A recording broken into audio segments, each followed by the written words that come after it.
You know, I was just sitting here thinking uh, about how I grew up and what made me very ambitious as I was growing up.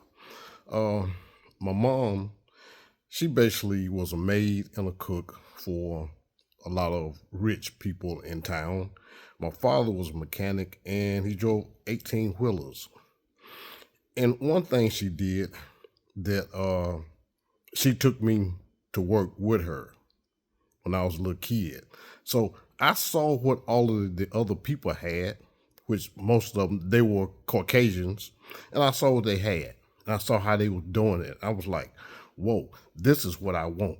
This is the life that I want to live. I want that big house with the white picket fence. That's what I wanted. And see, one thing about that in Mississippi, like I say, that's where I grew up in Mississippi. That you really just didn't see a lot of that. For as in the black community, it was only like a handful of wealthy black people at that time in my hometown. But like I say, a lot of the Caucasian people, they had big, nice houses, nice neighborhoods, and everything. And that's what motivated me. That what motivated me to be successful, to go to school, get an education, and do what I had to do to try to separate myself from the rest. Because I always believe in being different, and I always had a reason that I wanted to accomplish something in my life and something that I wanted to do with it. And that's the reason that I have written a couple of books.